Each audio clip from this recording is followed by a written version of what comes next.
Do we calculate the cost of energy? आप जब electricity आप कंज्यूम करते हैं तो basically you are consuming energy, you are using energy, electrical energy. ठीक है, तो इलेक्ट्रिकल एनर्जी में जिस तरह पाकिस्तान में है तकरीबन कोई 16 या 15 रुपीस पर यूनिट है, पर किलोवाट आवर एनर्जी अगर आप कंज्यूम करते हैं तो आपको चार्ज किया जाता है 15 रुपीस।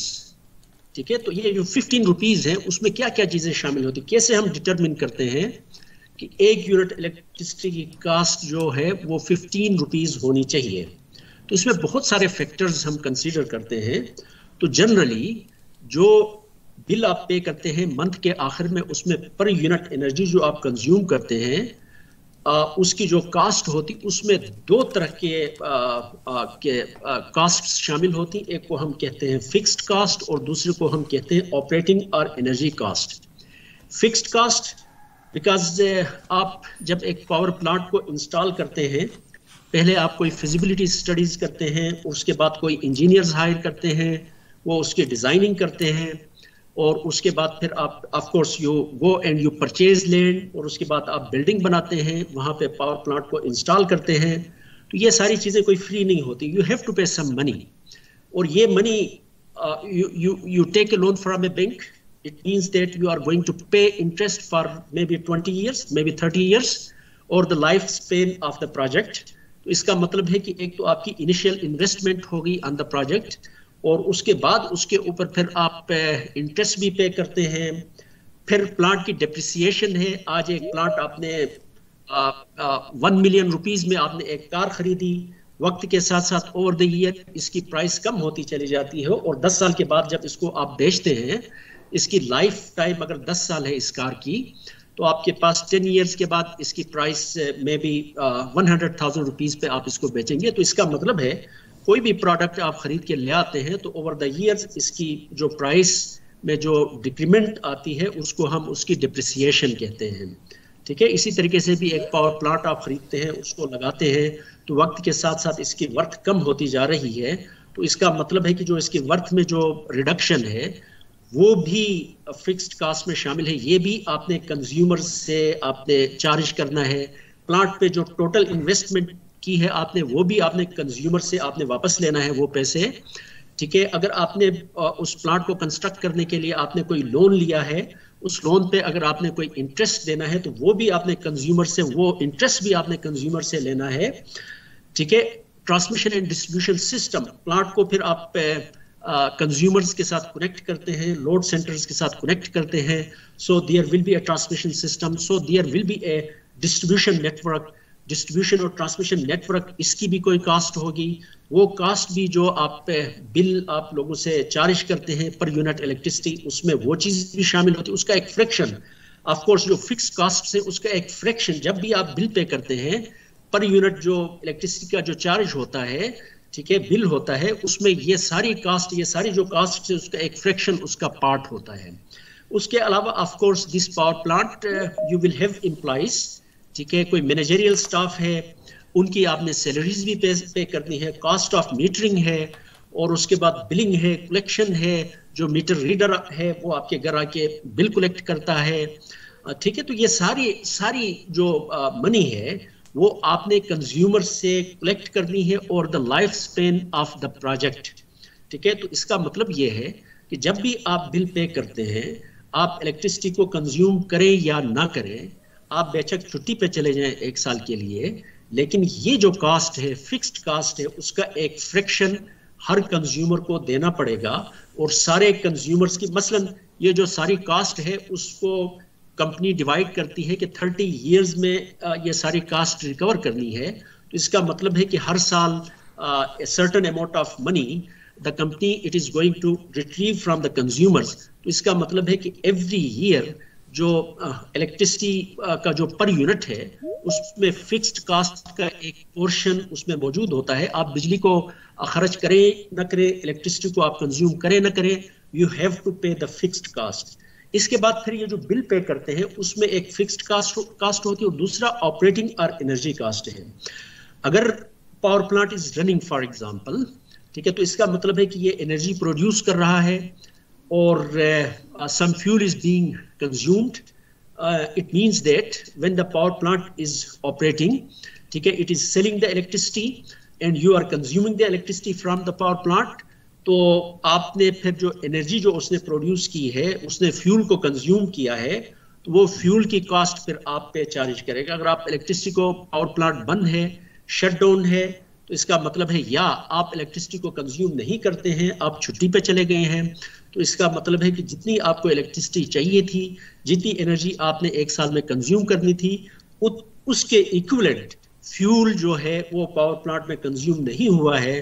तो it means that you are not going to pay for energy cost. Did you get my point? Yes sir. Yes, बात समझ गए ना? जी सर. तो जो बिल पे करते हैं आप, उसमें एक फ्रैक्शन होता है फिक्स्ड कॉस्ट का और एक फ्रैक्शन होता है एनर्जी कॉस्ट. एक बंदा ज्यादा एनर्जी को कंज्यूम करता है, वो ज्यादा पे करेगा. दूसरा बंदा कम एनर्जी को कंज्यूम करता है, वो कम पे करेगा.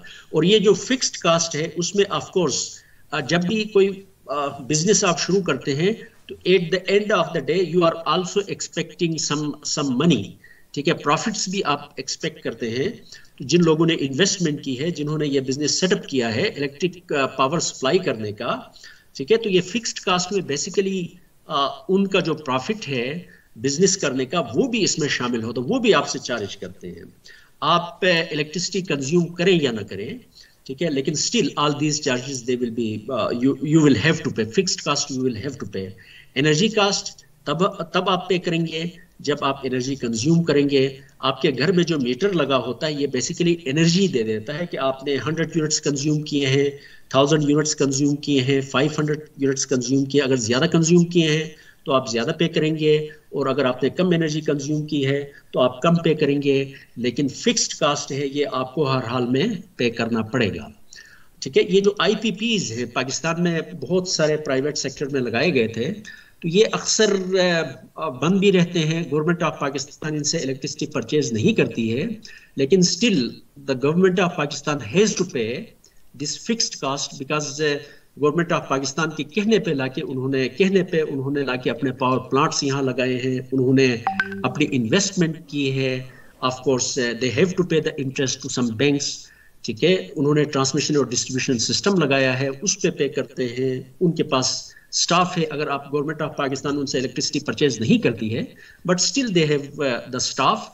ठीक है, उनको सैलरीज देनी है, इसी तरीके से बिल को कलेक्शन करना है, और दूसरी सर्विसेज हैं उनको उन्होंने, आप इलेक्ट्रिसिटी गवर्नमेंट ऑफ पाकिस्तान उनसे खरीदती है या नहीं खरीदती, नेशनल ग्रिड उनसे इलेक्ट्रिसिटी को खरीदता है या नहीं खरीदता है, स्टिल दे हैव टू पे दीज फिक्स्ड कॉस्ट्स. इसी वजह से अगर उनका पावर प्लांट चल रहा है या नहीं चल रहा है, गवर्नमेंट ऑफ पाकिस्तान ने उनको ये फिक्स्ड कॉस्ट है उनको पे करनी है. Did you get my point? जी सर. ठीक है, इसी तरीके से जिस तरह आजकल एक मसला चल रहा है, जिस तरह स्टूडेंट्स हैं अक्सर कहते हैं कि हम तो हॉस्टल में भी रहते, just for the sake of clarification, इसी पावर पॉइंट से, बिजनेस के पॉइंट ऑफ व्यू से बात कर रहा हूँ. बाकी आपसे पैसे लेने चाहिए या नहीं लेने चाहिए, दैट इज डिफरेंट स्टोरी. लेकिन जस्ट मैं आपको बता रहा हूँ, क्योंकि आप जब कोई सर्विसेज इस्तेमाल करते हैं तो उसमें कुछ एम्प्लॉइज भी आपने रखे होते हैं, हॉस्टल का कोई स्टाफ भी है, हॉस्टल के जो बिजली के जो बिल हैं वो भी मंथ के आखिर में, मेरे ख्याल में जो आपके हॉस्टल्स हैं प्यास के, वो more than 1 million rupees fixed cost जो है वो उसकी, अगर स्टूडेंट्स हॉस्टल के कमरों में नहीं रहते हैं तो स्टिल दिस फिक्स्ड कास्ट प्यास हैज टू पे. ठीक है, इसी तरीके से एम्प्लॉइज हैं. ऑफ कोर्स एम्प्लॉइज आपने अगर उनको हायर किए हैं तो उनको आप ये नहीं कर सकते कि रातों रात उनको फायर कर दें, उनको फारिग कर दें, क्योंकि आपकी जो फ़ी वगैरह आती है हॉस्टल की, जो हॉस्टल को अवेल करते हैं स्टूडेंट्स, उनकी फ़ीस से आपने फिक्स्ड कास्ट भी पे करनी है, हॉस्टल के बिल्स भी पे करने हैं. इसी तरीके से जो एम्प्लॉइज़ हैं, जिनको हॉस्टल्स के एम्प्लॉइज़ हैं जिनको रखा गया था इन्हीं हॉस्टल्स के लिए, उनकी सैलरीज भी पे करनी होती. Did you get my point? तो ये बेसिकली फिक्स्ड कास्ट है. ऑपरेटिंग कास्ट अगर हॉस्टल के पॉइंट ऑफ व्यू से देखें तो क्या चीज़ होगी?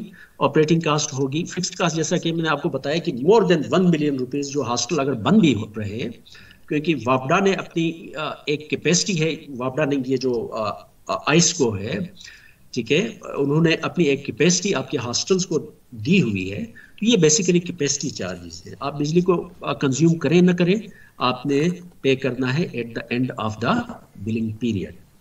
ठीक है, जो एनर्जी कास्ट है, जब आप हॉस्टल के कमरे में रहेंगे, of course then you will be consuming some units of energy, तो फिक्स्ड कास्ट तो उन्होंने लेना ही लेना है। उसके बाद जब हॉस्टल के कमरे में आप रहना शुरू कर देंगे तो आपसे फिर एनर्जी कास्ट भी वो आपसे लेना शुरू कर देंगे। Otherwise there will be no energy cost but there will be fixed cost. Did you understand my point? Yes sir. Sir ये डिप्रिसिएशन क्या होता है?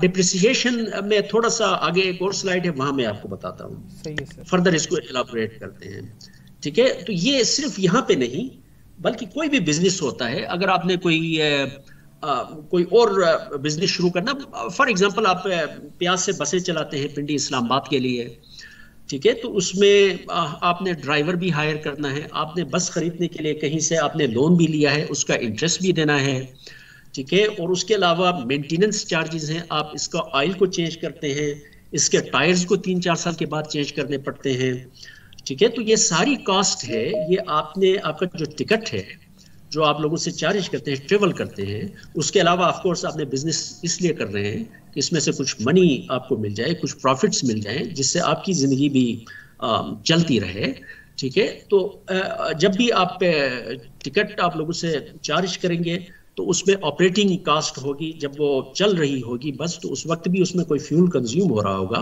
तो उसमें ये सारी चीज़ें ड्राइवर की पेज जो हैं, रिपेयर एंड मेंटेनेंस हैं, आपकी प्रॉफिट्स हैं, वो सारी चीज़ें उसमें शामिल करके फिर लोगों से वो जो टिकट की जो कास्ट है वो आप निकाल लेते हैं। जिस तरह आजकल ये जो लाहौर की लाइन क्या कहते हैं, तो कल परसों जो जिसका इनाग्रेशन हुई है, कौन सी ऑरेंज ट्रेन, तो उसमें भी यही कहते हैं ना कि कोई समथिंग कोई 40 रुपये उसका टिकट है, लेकिन government of Pakistan has to give the subsidy, ठीक है, क्योंकि उसमें से बहुत सारे कास्ट जो हैं वो टिकट में शामिल नहीं है। तो अगर वो सारी कास्ट उसमें शामिल नहीं करते हैं तो इसका मतलब ये है कि आप फिर उस बिजनेस, जो भी बिजनेस आपने शुरू किया है, उसमें हमेशा लॉस में रहेंगे, ठीक है। So the main objective, tariff किसको कहते हैं? Tariff is basically different methods of charging the customers. आप डिफरेंट कस्टमर्स को कैसे चार्ज करते हैं? एक इंडस्ट्रियल कस्टमर है, कंज्यूमर है, उसको पर यूनिट चार्ज आप डिफरेंट तरीके से करेंगे। डोमेस्टिक कंज्यूमर है, उसको आप डिफरेंट तरीके से करेंगे।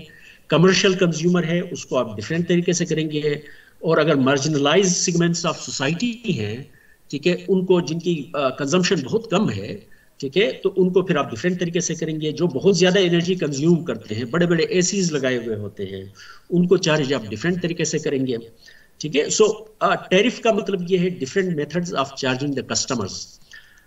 When we form the tariff, ये मैंने किताब में बहुत ज़्यादा एक्सप्लेन करके मैंने लिखा है, लेकिन इसको थोड़ा सा मैं यहाँ पे जस्ट आई ब्रीफली समराइज, ठीक है। सो टैरिफ जब आप कस्टमर को चार्ज करते हैं for the energy that he has consumed, ठीक है, तो वो जो आपने टैरिफ जो बनाए हैं, फॉर्म किया है, तो customer must understand the tariff. उसको ये नहीं, हिडन कोई चार्जेस नहीं, और उसको बिल्कुल क्लियर पता हो कि ये फिक्स्ड कास्ट है और ये वेरिएबल कास्ट है। Per unit energy this much 15 rupees है, 16 रुपीज़ है, 17 रुपीज़ है, एंड सो ऑन, ठीक है। और ये मुनसिफाना होना, equitable among different consumers.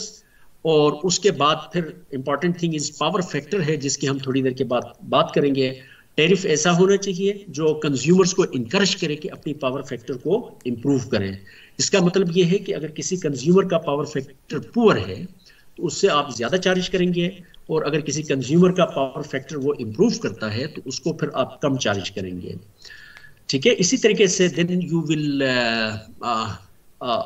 Encourage customers to improve their load factors, ठीक है। और उनको फिर आप इनकरेज करेंगे कि अपनी डिमांड को पीक आवर से ऑफ पीक आवर्स की तरफ शिफ्ट करें।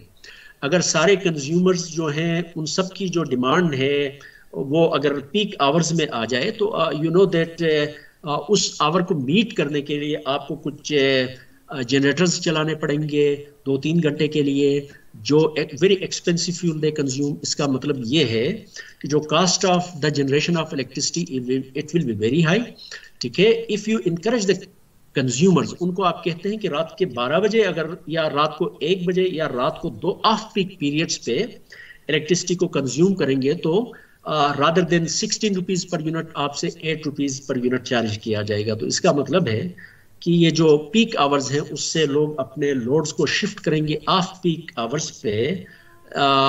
सो ड्यूरिंग पीक आवर्स जो कैपेसिटी आपको चाहिए लोगों को इलेक्ट्रिसिटी सप्लाई करने की वो काफ़ी रिड्यूस हो जाएगी।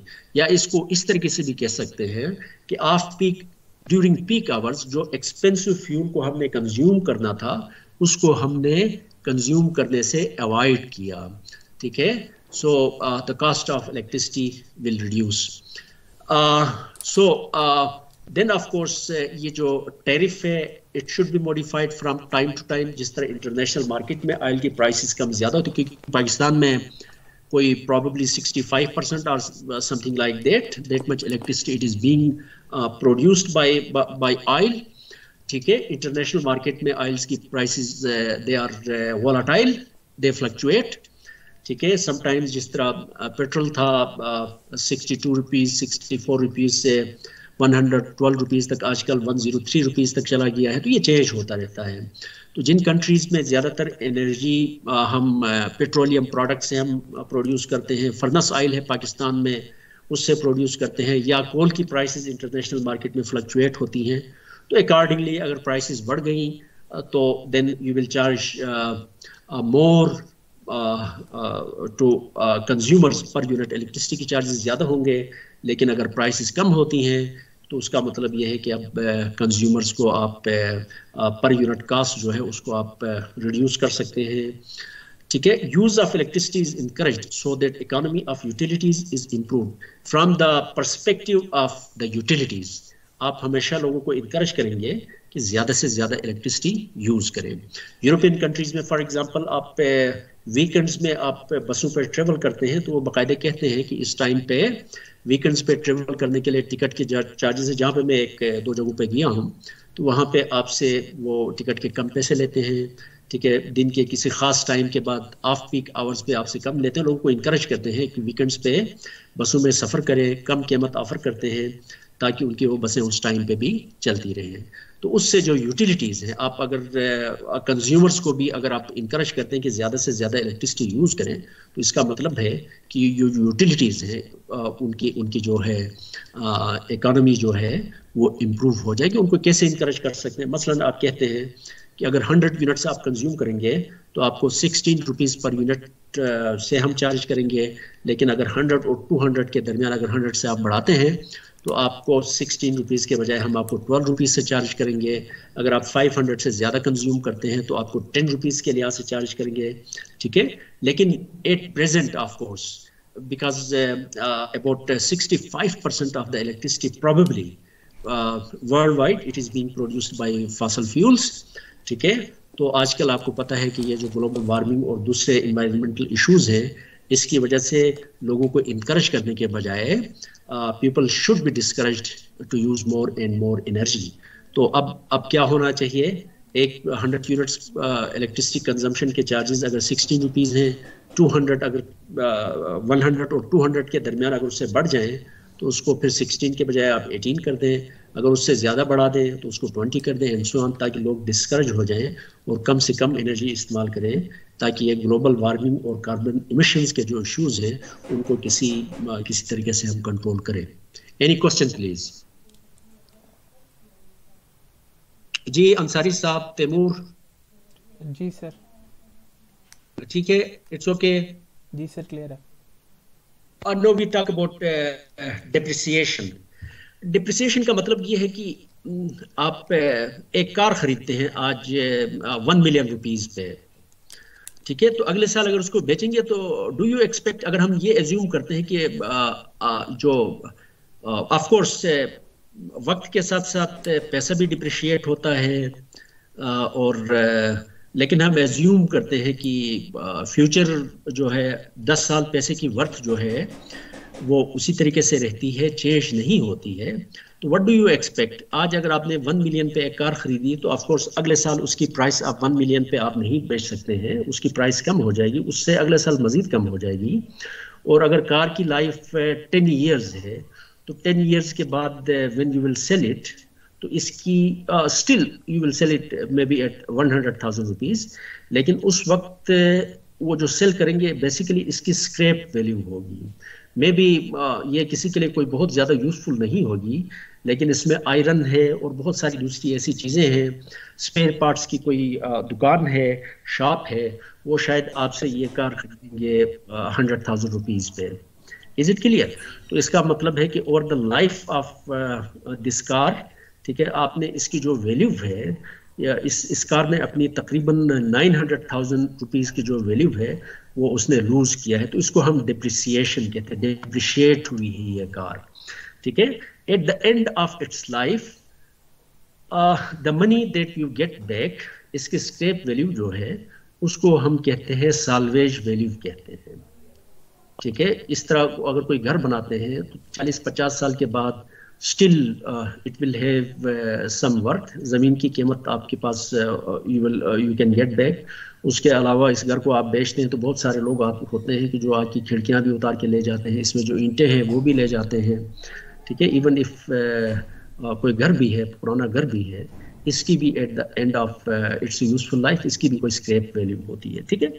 सो अगर आप एक पावर प्लांट लगाते हैं या अगर आप एक जिस तरह ये टैक्सी वाली जो बिजनेस है या बस वाली बिजनेस, इसको थोड़ा सा समझना आसान होता है, ठीक है। अगर आपने एक कार खरीदी है, टैक्सी खरीदी है जो ओबर के तौर पे या करीम में चलाना चाहते हैं, ठीक है, आपने 1 मिलियन रुपीज़ की खरीदी है, ठीक है, तो इसका मतलब है कि अगले साल मे बी इसकी प्राइस 900,000 हो जाएगी। उसके बाद अगले साल अगर इसको सेल करना चाहें तो 800,000 हो जाएगी। उसके बाद अगले साल सेल करना चाहें तो 700,000 हो जाएगी। तो इसका मतलब है वक्त के साथ साथ इसकी प्राइस कम हो रही है, ठीक है। अब इसका मतलब ये है कि ये जो प्राइस कम हो रही है, ठीक है, 10 साल के बाद आपने दोबारा एक गाड़ी खरीद के अपने बिजनेस को आगे चलाना है, तो ये जो वर्थ कम हो रही है इसको आपने कंज्यूमर से वसूल करना है। इस पे मसलन 1 साल के बाद इसकी प्राइस 100,000 रुपीज कम हो गई इसकी वैल्यू, आपने ये क्या करना है कि ये जो टिकट जो है उसमें इस 100,000 रुपीज को आपने पूरे साल में जो आपने इनकम जनरेट करना उसमें ये चीज भी शामिल करिए, ऐड करना है, ये पैसा आपके पास वापस आ जाए।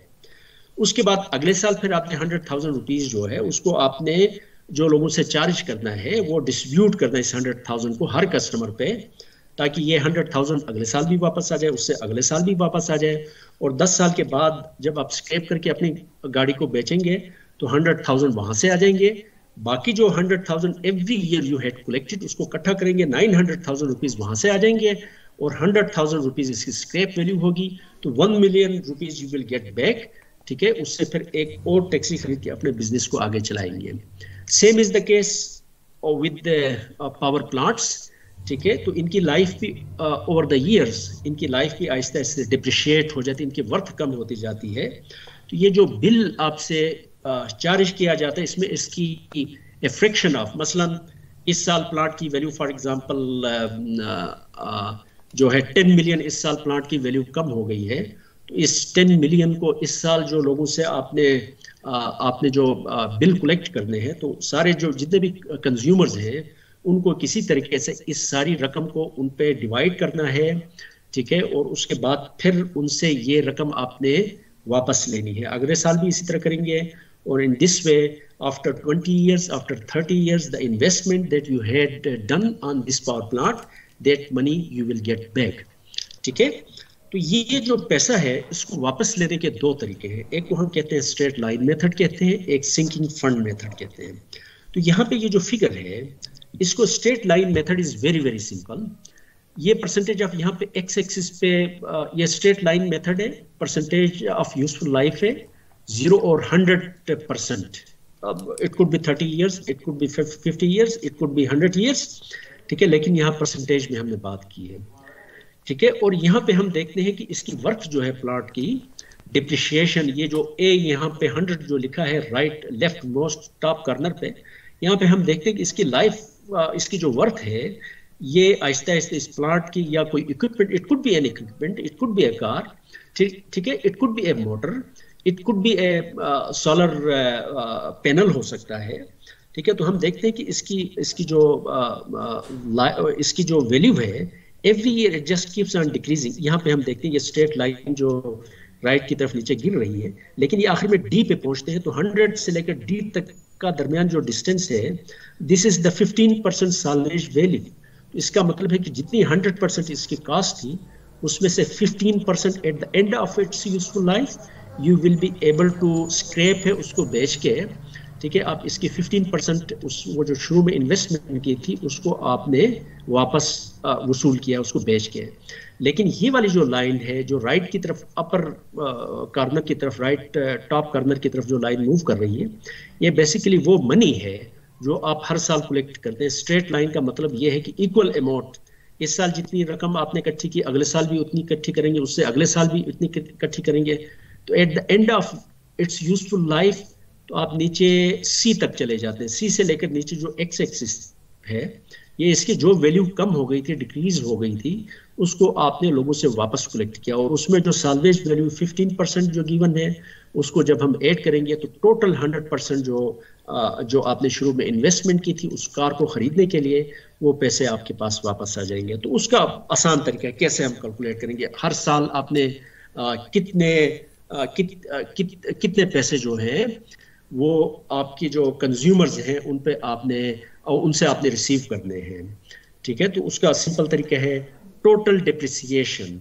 आपकी गाड़ी है, कार है, उसको आप देखते हैं कि 10 साल के बाद इसकी वर्थ जो है वो 100,000 रुपीज़ रह जाती है।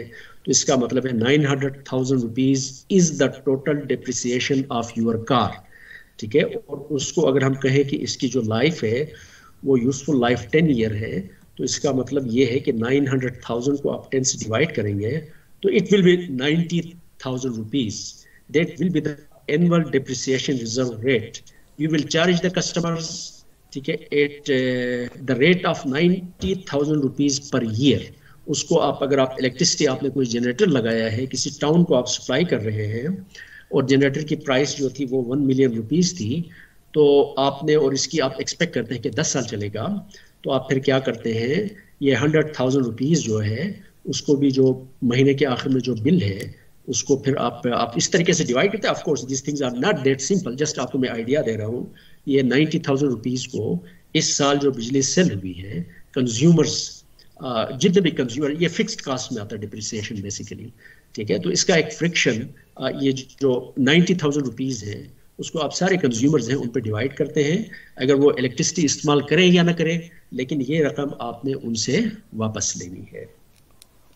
क्योंकि आप जब इलेक्ट्रिसिटी होती है तो of course you are using that electricity, आपने उनसे कनेक्शन लिया हुआ है सर, ठीक है जी बेटा। सर अगर ये 10 मिलियन का प्लांट था तो इसमें टोटल डिप्रिसिएशन क्या होगी 1 साल के बाद? आपकी एग्जांपल जो आपने दी है उसमें अगर आप तो स्ट्रेट लाइन मेथड आप इस्तेमाल करते हैं ना, तो आप सिंपली आप उसको डिवाइड करें, इसकी टोटल जो डिप्रिसिएशन है, ठीक है, मसलन 10 मिलियन का प्लांट है जी सर, आप समझते हैं कि 30 साल इसकी लाइफ है फॉर एग्जांपल, जी सर, 30 साल के बाद still you might be able to earn 100 जो 1 मिलियन रुपीज उसको सेल करके, इसकी लैंड है, बहुत सारी दूसरी चीजें हैं, ठीक है। तो आप समझते हैं कि कोई 1 मिलियन रुपीज आपको वापस आ रहे हैं, तो इसकी डिप्रिसिएशन कितनी हो गई? It will B 9 million rupees. 9 million को आप 30 से डिवाइड करें तो वहां से फिर आपके पास आ जाएगा 9 डिवाइड बाई 3, तो ये आपके पास आपका यू कैन कैलकुलेट 300,000 रुपीज। 9 कैसे आया? 9 मिलियन आपने कैसे निकाला? 9 मिलियन क्योंकि आपकी टोटल इसकी कास्ट कितनी थी? 10 मिलियन। 10 मिलियन, ठीक है। Eight the end of its useful life आपने इसके स्क्रैप को भेजा तो आपको 1 मिलियन रुपीज वापस मिल गए। जी sir. Did you get my point? जी सर। तो इसका मतलब है 10 मिलियन में से 1 मिलियन को आप निकाल दें तो आपके पास कितने रह गए? 9 मिलियन। मतलब ये ओवरऑल लॉस है जितना, मतलब वो उसकी जो कॉस्ट डिक्रीज हुई है, इसको हम डिक्रीज इन कॉस्ट बोल सकते हैं। हाँ, इसको डिप्रिसिएशन कहते हैं। सही हो गया। डिप्रिशिएट इसकी कास्ट जो है ना, 9 मिलियन इसकी कास्ट डिप्रिशिएट। आप अगर टैक्सी खरीदते हैं तो जाहिर है 10 साल के बाद तो वो आपको कोई 1 मिलियन पे तो आपसे नहीं खरीदेगा ना। जी सर। बात समझ गए ना? तो अगर आप 1 मिलियन की आपने टैक्सी खरीदी और उसमें हाथम ताई बन गए और बहुत सस्ता फेयर पे आपने लोगों को देना शुरू कर दिया, तो उसमें तो फिर आपकी जो टैक्सी पे जो आपने इन्वेस्टमेंट की थी वो तो आप लोगों से अगर वापस वसूल नहीं करेंगे तो आप तो नुकसान में रहेंगे। जी सर। ठीक है ना, सर ये वो फिर क्या आपने लोगों से वापस। जी सही बेटा, sir. Annual depreciation reserve rate फिर शो क्या कर रहा होता है हमें? ये ये टोटल डिप्रिसिएशन है 9 मिलियन रुपीज। जी सर। ठीक है, उसको बिल्कुल। यूजफुल लाइफ से आप डिवाइड करेंगे तो हर साल जो इसकी वैल्यू में, जो वर्थ में जो डिक्रीज डिक्रीज आ रहा है। होती है, बिल्कुल। जो डिप्रिशिएट हो रही है, ये जो कार है आपकी या जो पावर प्लांट है, तो ये जो रकम है जो डिप्रिशिएट, जो इसकी वैल्यू कम हो रही है, वो वैल्यू आपने क्या करना है, लोगों से लेना है। सही है उसके बिल्कुल। इक्विवेलेंट अमाउंट जो है ना, आपने जो बिल है उसमें आप वो ऐड कर देंगे ताकि वो पैसा आपके पास वापस आ जाए। सही है सर, समझ गया। ठीक है, तो एक तो ये तरीका straight line method, it is very straight forward. दूसरा मेथड है सिंकिंग फंड मेथड। इसमें स्ट्रेट लाइन मेथड में हमने एक चीज कंसीडर नहीं की है, वो ये कि पहले साल, यही टैक्सी वाली मिसाल है, पहले साल आपने एक 100,000 रुपीज आपने लोगों से वापस ले लिए, अगले साल फिर आपने 100,000 रुपीज वापस ले लिए, तो टोटल कितने हो गए 200,000। उससे अगले साल फिर आपने 100,000 रुपीज वापस ले लिए, 300,000। लेकिन जो मनी आप वहां से लोगों से वापस लेते हैं, अगर उसको बैंक में रखेंगे, ठीक है, so what is going to happen, you are going, bank is going to give you some interest. Is it clear? ठीक है, पहले साल आपने 100,000 रुपीज वापस लिए फॉर एग्जांपल, उसको बैंक में रखेंगे तो कुछ इंटरेस्ट मिलेगा, अगले साल फिर कुछ रकम आप वापस लेंगे, उसको बैंक में रखेंगे तो प्रीवियस रकम भी आपने, क्योंकि आपने 10 साल के बाद आपने नई इन्वेस्टमेंट करनी है, तो ये सारा पैसा every year the money that you get back from the people, you are depositing it in some financial institution, in some bank. ठीक है, तो वहां पे साथ साथ प्रॉफिट भी एक्यूमुलेट हो रहा है। If we consider the profit as well, the money that you get every year, ठीक है, लेकिन at end of the its useful life, जो मनी आपने वापस लेनी है वो मनी हमेशा किसके बराबर होगी? It will be equal to उसकी साल्वेज वैल्यू के अलावा जो आपके पास जो पैसे बनते हैं, 900,000 rupees in case of car, 900,000 rupees आपने लोगों से वापस लेने हैं। नाउ अगर हम प्रॉफिट भी कंसीडर करें कि जो प्रॉफिट बैंक पे आपने लोगों से पैसे ले लिए, उसको बैंक में रखा, वहां से आपको प्रॉफिट भी मिल रहा है। अब अगर हम सिंकिंग फंड मेथड इस्तेमाल करें तो जो एनुअली लोगों से जो पैसे आप वापस लेंगे, that will be less than the money that you will get from the people if you use this straight line method. If अगर बैंक है वो आपको इंटरेस्ट देता है 7%, आर रुपीज जो है, not percent, R is some fraction, इसको percentage में भी लिख सकते हैं, परसेंटेज आर भी हो सकती है, या 0.01 और समथिंग लाइक दैट। ठीक है, ये आपके पास इंटरेस्ट रेट है पर ईयर, और इसकी लाइफ है, प्लांट की लाइफ एन है, कंपाउंड इंटरेस्ट है बेसिकली। तो उसमें फिर एनुअल सिंकिंग फंड मेथड में आप कितने लोगों से आप कितने पैसे वापस लेंगे? आपने इसकी यूजफुल लाइफ के बाद आपने 900,000 रुपीज ही वापस ले, उससे ज्यादा नहीं। आपने ये नहीं करना है कि 100,000 रुपीज आपने वापस ले लिए, उसको बैंक में रखा, प्रॉफिट हो गया, वो प्रॉफिट आपको एक्स्ट्रा आपको मिलता गया, तो ऑफकोर्स इसकी यूजफुल लाइफ के बाद न सिर्फ आप वो 900,000 वापस ले रहे होंगे, बल्कि उसके ऊपर आपने काफी सारा प्रॉफिट भी कमाया, जिसकी इजाजत नहीं है। आपने पैसे लेने हैं 900,000 रुपीज, ठीक है, लेकिन वो जो पैसे लेते जाएंगे उसका आपको प्रॉफिट भी मिलता जाएगा। ठीक है, अगर उस प्रॉफिट को भी हम कंसीडर करेंगे तो इसका मतलब यह है कि पर एनम जो लोगों से जो पैसे वापस लेंगे वो बेसिकली अब क्या होंगे? कम लेंगे। तो कितना कम लेंगे, कितना आपको लोगों से लेना पड़ेगा हर साल? तो उसके लिए जो हमारे पास फार्मूला, इस फार्मूले को हम ड्राइव भी कर सकते हैं। इकोनॉमिक्स में मेरे ख्याल में अगर आपने पढ़ी है तो इसमें इस तरह की इक्वेशंस हम पढ़ते भी हैं। Annual payment to sinking fund, initial value 1 million rupees आपकी कार है, माइनस साल्वेज वैल्यू 100,000 रुपीज जो आप इसको सेल करेंगे तो आपके पास स्क्रैप वैल्यू है, मल्टीप्लाइड बाई, तो इसका मतलब है टोटल डिप्रिसिएशन हो गई आपकी कार की, multiplied by R is interest, divide by 1 plus R. ये जो एन है ये यहाँ पे R raised to power N नहीं है, ये एन जो है ये ब्रैकेट के बाहर है, 1 plus R whole raised to the power N है। ये किताब में वो जो जिस किताब में से मैंने ये फार्मूला कट एंड पेस्ट किया था तो उसने गलत लिखा है, लेकिन मेरी किताब में इंशाल्लाह मेरा ख्याल है कि वो फार्मूला ठीक है। R divide by 1 plus R whole raised to the power N minus 1। तो यहाँ से आपको वो वाली रकम आ जाएगी जो आप एनुअली लोगों से चार्ज करेंगे, उनसे ले लेंगे, उनसे रिट्रीव करेंगे, ताकि 10 साल के बाद इसी बिजनेस को आप आगे कंटिन्यू करना चाहें तो आपके पास दोबारा पैसा इकट्ठा हो गया होगा, उससे आप अपने बिजनेस को आप दोबारा स्टार्ट कर सकते हैं। यूजफुल लाइफ, अगर आपके पास ट्रांसफार्मर है, मोटर है, जनरेटर्स हैं, उनकी यूजफुल लाइफ आमतौर पर 20 ईयर्स है। हाइड्रोलिक टर्बाइंस है, their useful life is 30 years. Building and civil work है, जनरली उनकी यूजफुल लाइफ काफ़ी ज़्यादा होती है। हाइड्रो इलेक्ट्रिक पावर प्लांट्स हैं, उनकी यूजफुल लाइफ ज़्यादा होती है। जो हमारे पास थर्मल स्टीम जो कोल फाइड पावर प्लांट्स हैं, मे बी 30 ईयर्स। जो विंड टर्बाइंस हैं 25 ईयर्स। जो सोलर पार्क्स हैं 25 ईयर्स उनकी यूजफुल लाइफ है। जैसा कि मैंने आपको बताया, हाइड्रो इलेक्ट्रिक पावर प्लांट से उनकी यूजफुल लाइफ बहुत ज़्यादा होती है। तो इसका मतलब है उनकी डिप्रिसिएशन वैल्यू जो लोगों से आप इकट्ठा करोगे वो भी कम होगी।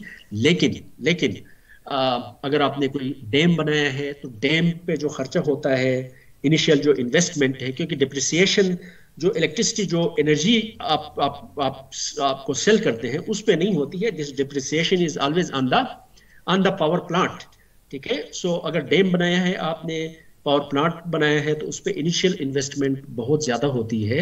अगरचे लाइफ भी इसकी बहुत ज़्यादा है, क्योंकि इनिशियल इन्वेस्टमेंट भी बहुत ज़्यादा होती है।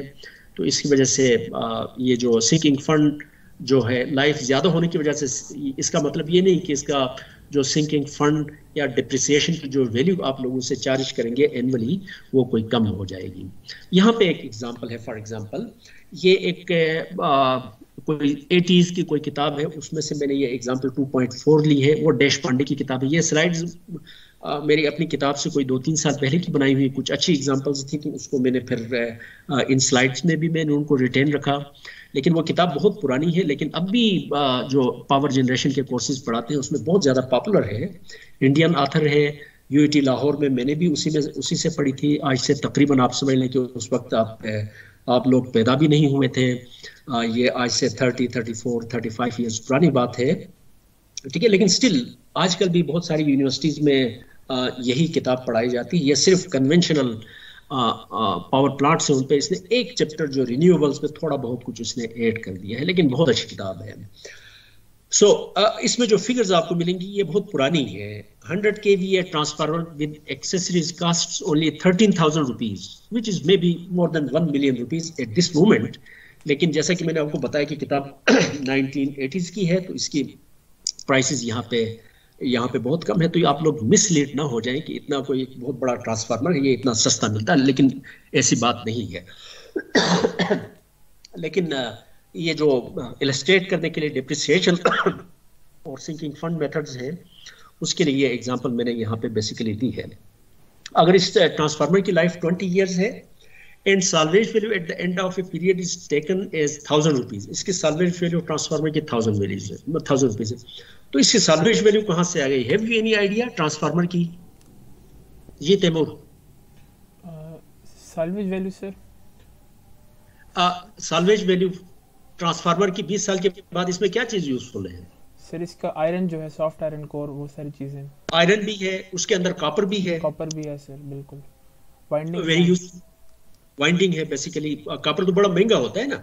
जी सर, ठीक है। तो इसका मतलब है इस ट्रांसफार्मर को आप बेचेंगे तो still you will get 1000 rupees, ठीक है। अब आपने करना है find the annual reserve fund required to be paid aside to take care of the depreciation of the plant. इसका भी आपने, ये जो पर्टिकुलर ट्रांसफार्मर है, द स्ट्रेट लाइन मेथड और सिंकिंग फंड मेथड है। In case of sinking fund method, the rate of compound interest may be taken as 10% per annum. वो 10% उसका होगा, ठीक है। तो उसमें हम देखते हैं स्ट्रेट लाइन मेथड तो बहुत सिंपल है। इसकी साल्वेज वैल्यू है आपकी प्लांट की, आपका जो ट्रांसफार्मर है 1000 रुपीज है, 13,000। इसका मतलब है कि ओवर 20 ईयर्स इसकी वैल्यू जो है, इसकी worth in terms of money, तो तकरीबन 12,000 रुपीज इसकी वर्थ कम हो गई है, ठीक है। तो initial value minus salvage value, it is 12,000 rupees divided by 20। तो इसका मतलब है 600 रुपीज जो है एवरी ईयर। ये एक ट्रांसफार्मर लगाया किसी पावर प्लांट के साथ, तो उसकी जो प्राइस है एवरी ईयर मॉनिटरी वैल्यू है वो 600 रुपीज इसकी कम हो रही है। तो ये फिर आप इलेक्ट्रिसिटी, वो जो फिक्स्ड चार्ज है, उसमें हर जो कस्टमर है, ठीक है, उसके बिल में इसका कोई फ्रैक्शन, 600 का फ्रैक्शन वो उसको जो बिल आप eight the end of the month जो उससे चार्ज करेंगे उसमें ये 600 रुपीज का भी एक फ्रैक्शन उसका पार्ट होगा बिल का, और ये फिक्स्ड है।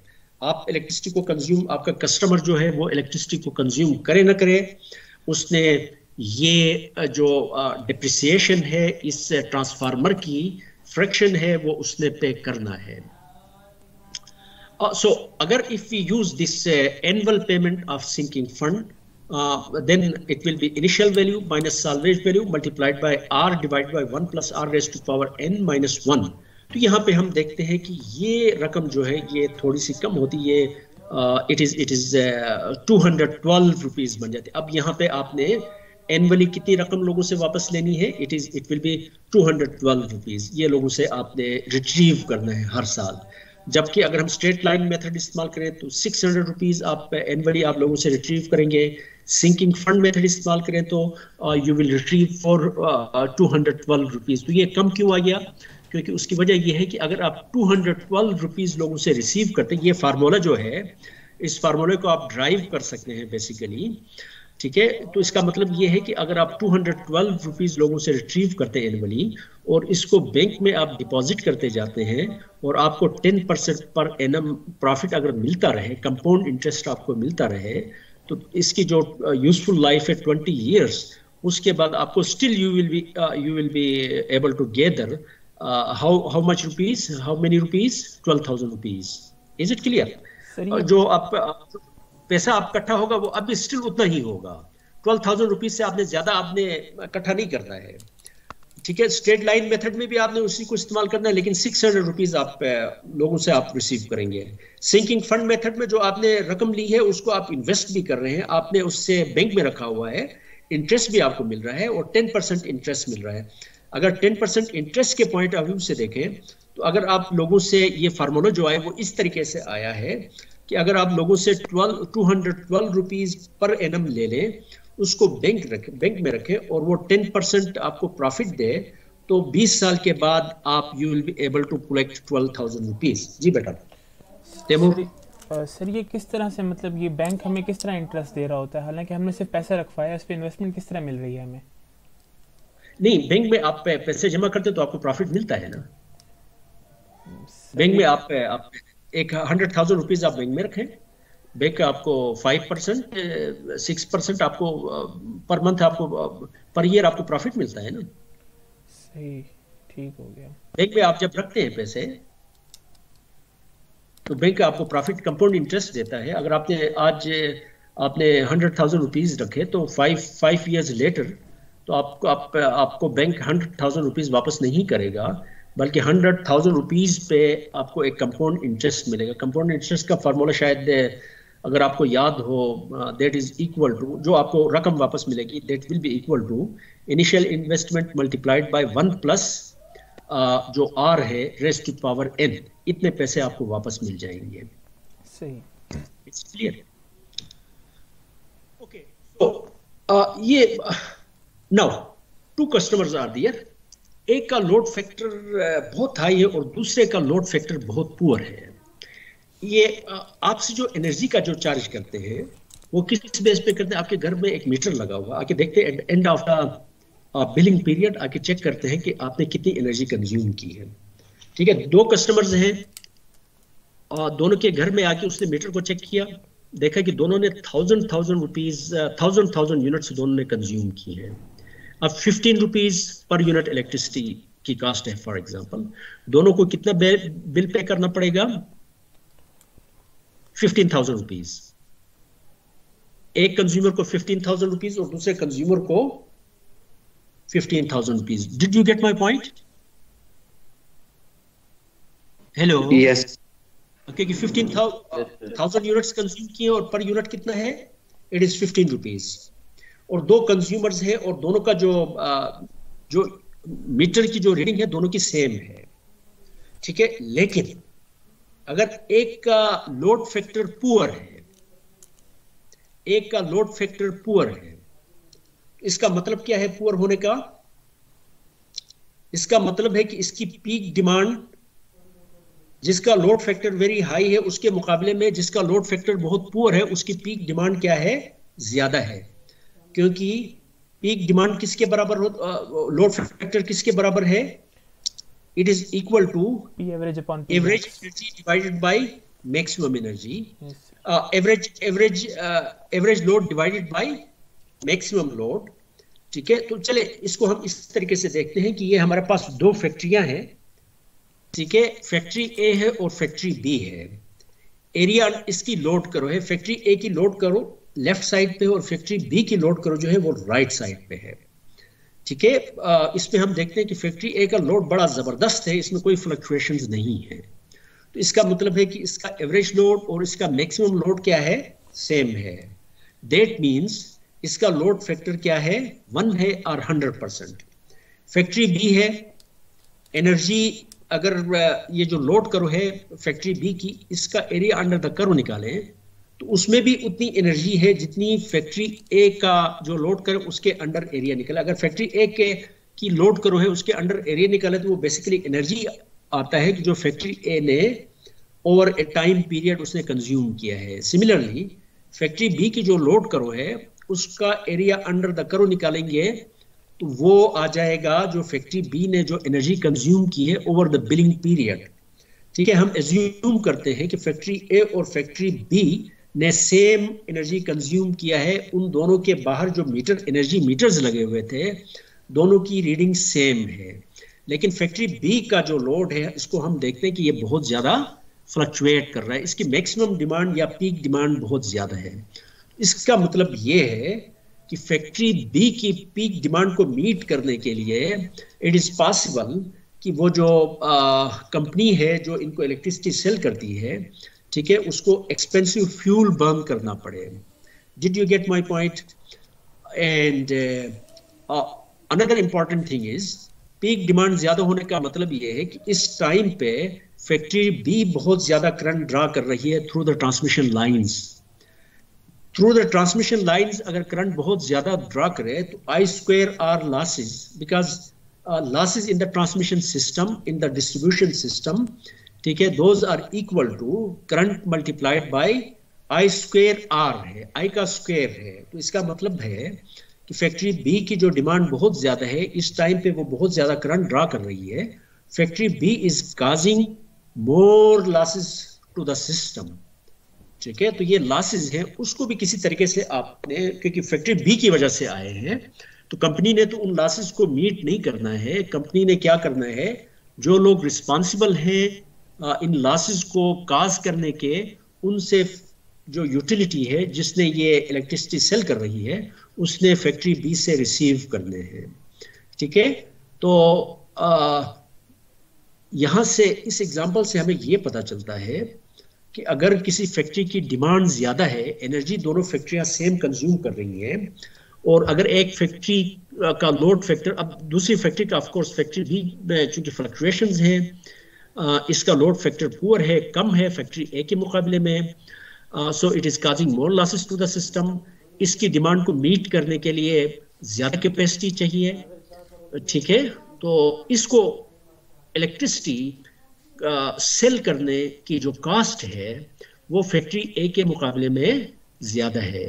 ठीक है, अगर यूटिलिटी आके उनसे 15 रुपीज पर यूनिट के लिहाज से दोनों से चार्ज करना शुरू कर दे तो ये जो फैक्ट्री बी की वजह से उनको एडिशनल इन्वेस्टमेंट करनी पड़े। फॉर एग्जांपल एक इन्वेस्टमेंट हो सकती है ट्रांसफार्मर की, जो ट्रांसफार्मर फैक्ट्री बी को सप्लाई करने के लिए जो ट्रांसफार्मर इंस्टॉल किया गया है, ठीक है, उसका साइज भी क्या रखना पड़ेगा, आपको बड़ा रखना पड़ेगा, क्योंकि इसकी पीक डिमांड को आपने मीट करना है। फैक्ट्री ए की पीक डिमांड बहुत कम है तो उसके लिए जो ट्रांसफार्मर इंस्टॉल किया होगा उसका साइज भी कम होगा। लोड फैक्टर कम होने का मतलब ये है कि you need to do additional investment on the installation of system. आपने जनरेटर का साइज है वो भी आपने, अगर एनर्जी दोनों सेम सेल कर रहे हैं, इसको इस तरीके से एक और एग्जांपल ले लेते हैं। इसको फैक्ट्री ए को भी एक जनरेटर, किसी ने कोई एक जनरेटर लगाया वो फैक्ट्री ए को सप्लाई कर रहा है, सिर्फ फैक्ट्री ए को।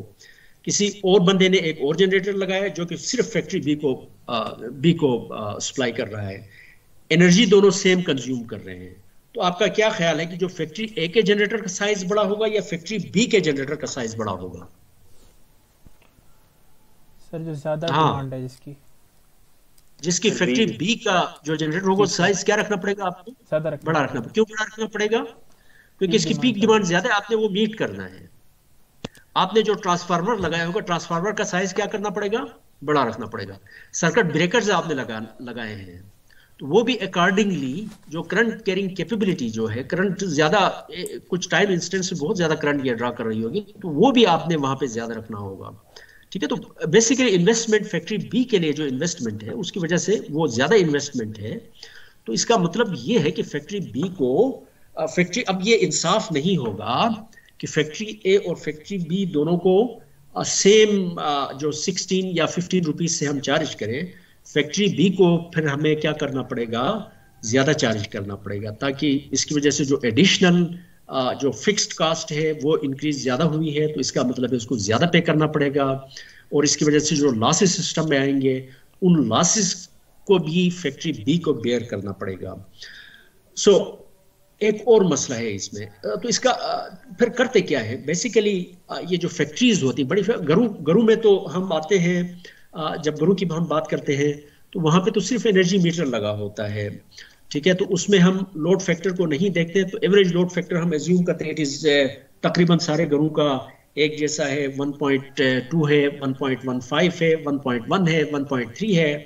तो उसमें हम एज्यूम करते हैं कि कोई खास बहुत ज्यादा चेंज नहीं है। लेकिन फैक्ट्रियां हैं, उनके लोड्स बहुत ज्यादा एक दूसरे से डिफर कर सकते हैं, उनके लोड फैक्टर्स बहुत ज्यादा डिफरेंट हो सकते हैं। तो इसलिए फैक्ट्रीज में नॉट ओनली एनर्जी मीटर, बल्कि वहां पे एक डिमांड मीटर भी लगा होता है। Did you get my point? ठीक है, तो at the end of the month जब वो मीटर को रीड करने आते हैं, तो वो जो डिमांड मीटर है वो थ्रू आउट द मंथ वो डिमांड को चेक करता रहता है। ठीक है, अगर और 30 मिनट की ड्यूरेशन में आप समझ लें, कोई 30 मिनट ऐसे आते हैं इन 1 मंथ, ठीक है, तो जिसमें डिमांड एक खास लेवल तक पहुंच गई थी, तो उसको वो फिर डिमांड मीटर उसको रिकॉर्ड करता है। Is it clear? अगर वो डिमांड जो है, फॉर एग्जांपल एक फैक्ट्री बी है, उसकी demand most of the time 1 kilowatt है, लेकिन दरमियान में कोई टाइम इंस्टेंट ऐसा आया था कि जिसमें इसकी डिमांड फॉर एग्जांपल 1 के बजाय 2 किलोवाट हो गई थी, लेकिन 2 किलोवाट हो गई थी सिर्फ 10 मिनट के लिए। ठीक है, तो ये डिमांड मीटर उसको रिकॉर्ड में नहीं रखेगा, उसको इग्नोर करेगा। लेकिन अगर वो जो डिमांड है 2 किलोवाट की, अगर वो 30 मिनट या कोई जो भी टाइम यूटिलिटी फिक्स करती है, उस टाइम से ज्यादा देर के लिए अगर वो डिमांड सस्टेन करता है, ठीक है, तो वो जो डिमांड मीटर है वो उसको फिर नोट करके अपने पास रखता है कि ये जो बिलिंग पीरियड था 1 महीने का, इसमें मैक्सिमम डिमांड जो थी वो फॉर एग्जांपल 2 किलोवाट तक हो गई थी। अब जब वो चार्ज करेंगे फैक्ट्री बी को, तो उसमें न सिर्फ फैक्ट्री बी को तो उसमें न सिर्फ उसने जो एनर्जी कंज्यूम की थी वो देखेंगे, बल्कि अगर इसकी डिमांड ज्यादा है तो इसके मुताबिक फिर डिमांड चार्ज भी उससे करेंगे। तो इसका मतलब है कि फैक्ट्री बी की जो एनर्जी कंजम्पशन पे जो उससे बिल लिया जाएगा, उसमें एक एनर्जी कास्ट भी होगी, और दूसरा फिर उसकी डिमांड की कास्ट है वो भी इसका पार्ट होगी। Is it clear? So another important factor is the power factor. ये जो पावर फैक्टर है, पावर फैक्टर ज्यादा होने का मतलब ये है कि अगर किसी कंज्यूमर का पावर फैक्टर कम है तो उसको ज्यादा पे करना पड़ेगा, अगर किसी कंज्यूमर का पावर फैक्टर ज्यादा है तो उसको कम पे करना चाहिए इन प्रिंसिपल। क्यों? पावर फैक्टर का मतलब, जैसे कि हम जानते हैं कि जो एनर्जी बेसिकली हम कंज्यूम करते हैं that is the real power. आपकी मोटरें हैं वो रियल पावर, आप कोई लोड उठाते हैं that is the real power. ठीक है, हमारे काम की जो चीज है वो रियल पावर है। आपका जो बल्ब लाइट देता है this is the real power. Electrical की जो एनर्जी है किलोवाट्स में, वो फिर हमारे काम आती है। जो रिएक्टिव पावर है, ठीक है, ये बेसिकली इस्तेमाल होती है मोटर्स में मैग्नेटिक फील्ड को जनरेट करने के लिए। इंडक्शन मोटर है फॉर एग्जांपल, उसमें मैग्नेटिक फील्ड भी हमें चाहिए होता है। ये मैग्नेटिक फील्ड जो है ये सिर्फ एनर्जी कन्वर्शन में इस्तेमाल होता है, बाकी इसका कोई काम नहीं है। लेकिन of course this is important, it should be there. लेकिन इसका नुकसान क्या है? अगर आप फेजर डायग्राम को अगर आप याद करें, जिसमें हमारे पास V होता है और उससे किसी एंगल थीटा पे करंट ले करता है। अगर दो मोटरें हैं, दोनों सेम रियल पावर कंज्यूम कर रही हैं, ठीक है। तो लेकिन अगर एक एक एक का ज्यादा लेग करती है करंट दूसरे के मुकाबले में, तो इसका मतलब ये है कि जिसका ज्यादा लेग है करंट, उसमें करंट की अमाउंट क्या होगी, ज्यादा होगी, वो ज्यादा करंट ड्रा करेगी। ज्यादा करंट ड्रा करने का मतलब ये है कि जो ट्रांसमिशन लाइन में से जो करंट, दोनों मोटरों की रियल पावर सेम है, ठीक है, लेकिन जिस मोटर में ज्यादा लेगिंग है तो वो ज्यादा करंट ड्रा करेगी, ट्रांसमिशन लाइंस में भी वो उतनी ज्यादा करंट आएगी, जो आपका ट्रांसफार्मर है उसमें से भी ज्यादा करंट फ्लो करेगी, आपका जनरेटर है, जनरेटर की वाइंडिंग में भी ज्यादा करंट फ्लो करेगी, दूसरी मोटर जिसका पावर फैक्टर पुअर है उसको इलेक्ट्रिसिटी सप्लाई करने के लिए, ठीक है। जैसा कि हम जानते हैं कि I square are losses, those are very very important. More current means that I square are losses, जो दूसरी मोटर जिसका पावर फैक्टर पुअर है उसकी वजह से आई स्क्वायर लॉसेस ज्यादा होंगे, और जिसका पावर फैक्टर बहुत अच्छा है उसमें आई स्क्वायर आर लॉसेस, उसकी वजह से आई स्क्वायर आर लॉसेस क्या होंगे, कम होंगे, ठीक है। तो रियल पावर और रिएक्टिव पावर दोनों को हम शामिल करके उसको हम केवीए रेटिंग कहते हैं, ठीक है। करंट और सिंपली वोल्टेज का प्रोडक्ट जो है केवीए रेटिंग है। आपका जो ट्रांसफार्मर है उसका साइज बेसिकली डिटरमिन करता है केवीए रेटिंग, जनरेटर का साइज डिटरमिन करता है केवीए रेटिंग। अगर जनरेटर में से ज्यादा करंट फ्लो कर रही है तो इसका मतलब है कि जनरेटर के कंडक्टर्स को, अगर आपने लॉसेस को कम रखना है तो जनरेटर के कंडक्टर्स को आपको मोटा रखना पड़ेगा। जनरेटर के कंडक्टर्स को मोटा रखते हैं तो आपको जनरेटर के साइज जो है वो बढ़ाना पड़ेगा। तो अगर एक दो फैक्ट्रियां हैं, एक का पावर फैक्टर बहुत पुअर है, दूसरे का पावर फैक्टर बहुत अच्छा है, इम्प्रूव्ड है, तो जिसका पुअर है उसको सेम रियल पावर के लिए जो करंट फ्लो करेगी ट्रांसमिशन लाइंस में से, जनरेटर्स में से, वो ज्यादा होगी दूसरे के मुकाबले में। सो जनरेटर, इस फैक्ट्री को जिसका पावर फैक्टर पुअर है उसको सप्लाई करने के जनरेटर का साइज भी रखना पड़ेगा। अगर आपने लॉसेस को आपने 10%, फॉर एग्जांपल दोनों के लॉसेस को आपने 10% रखना है, तो जिसका पावर फैक्टर पुअर है उसके लॉसेस को भी आप एक खास लिमिट के अंदर रखने के लिए कंडक्टर का साइज आपको बड़ा करना पड़ेगा। कंडक्टर्स के साइज को बढ़ाएंगे तो जो ट्रांसमिशन टावर्स हैं उनको आपको बहुत ज्यादा स्ट्रांग करना पड़ेगा ताकि वो जो हेवी जो कंडक्टर्स हैं उनको उठा सके, ठीक है। जनरेटर्स का जो ट्रांसफार्मर्स हैं उनका साइज ज्यादा करना पड़ेगा। तो इसका मतलब है कि जिस फैक्ट्री का पावर फैक्टर पुअर है उसको इलेक्ट्रिसिटी सप्लाई करने के लिए आपको क्या करना पड़ेगा, उसके लिए आपको ज्यादा इन्वेस्ट करनी पड़ेगी, उसकी की वजह से जो सिस्टम में जो लॉसेस है वो ज्यादा हो जाएंगे। Did you get my point? Sir ये ठीक जो है। सो पावर जी बेटा। फैक्टर है, पावर फैक्टर तो कॉस फाई को कहते हैं ना, तो अगर जी ये जी। अगर ये 1 होगा तो 1 का तो मतलब ये है कि यहाँ पे पावर ज़्यादा लॉस हो रही है, ये मतलब नहीं नहीं, वन का मतलब ये देखे, पावर किसके बराबर होती है, पावर है? Is equal to real power I V cos I theta into cos cos phi. Theta. Theta one का मतलब है कि करंट को, फॉर एग्जांपल आप अब मैं आपको कैसे समझाऊं, एक मिनट, अगर मैं यहाँ कोई कागज और सर पेंट खोल लो। एक, मैं अभी आपको समझाऊंगा।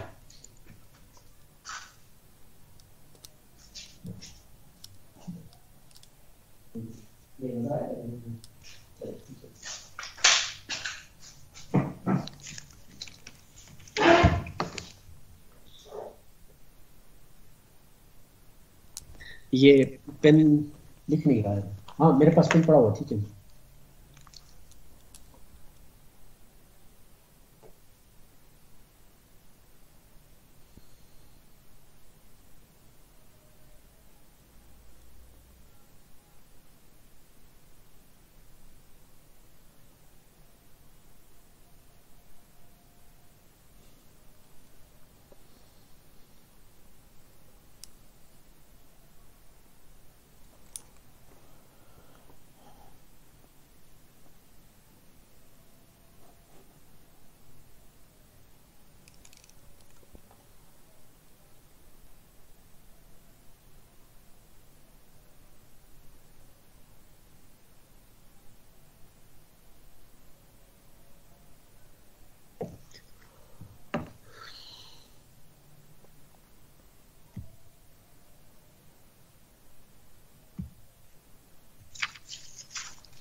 ये फिर उल्टी हो गई मेरे ख्याल में।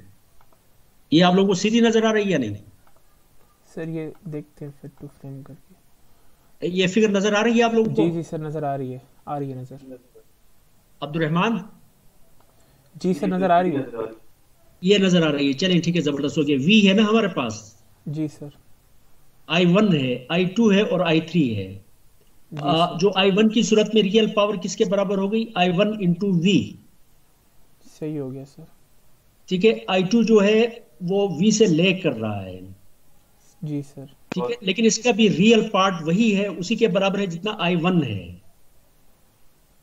जी अगर सर। आपके पास 3 मशीनें हैं, एक मशीन की टर्मिनल वोल्टेज V है और I1 करंट फ्लो कर रही है, जी तीनों जो है रियल पावर सेम, तीनों में रियल पावर सेम ड्रा कर रही है। तो पहली मशीन की रियल पावर क्या हुई? जिसमें I1 है, I1 इंटू वी। दूसरी जो मशीन है वो भी रियल पावर सेम फ्लो कर रही है उसमें से भी। तो इसका मतलब है, लेकिन इसका पावर फैक्टर 5:1 है, तो I2 into cos 5:1 multiplied by V। ठीक है, तो I2 का जो कंपोनेंट है, I1 जितना कंपोनेंट, वो हम लेंगे तो वो रियल पावर होगी। रियल पावर सेम है ना? जी सर सेम है। अगर इसका पावर, अगर ये करंट ले कर रही है, थोड़ी सी ले कर रही है I2 के मुकाबले में, I3 के मुकाबले में, तो करंट फेजर की जो लेंथ है वो 3 के मुकाबले में छोटी।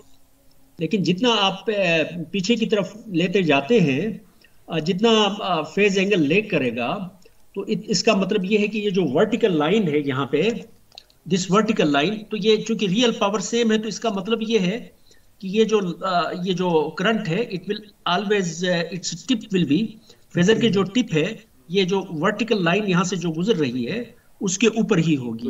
तो जितना फेज एंगल पीछे की तरफ होता चला जाएगा, ठीक है, जितना फेज एंगल आप बढ़ाते चले जाएंगे दोनों के दरमियान, तो ये करंट की जो मैग्नीट्यूड जो है फेजर का, उतना ज्यादा होगा। अगर सिर्फ पहली मशीन I1, जी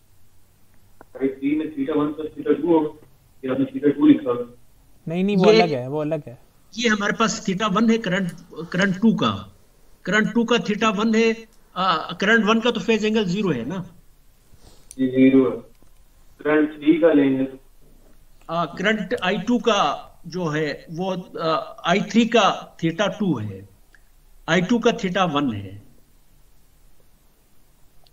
जिसे वो लैग कर रही है करंट।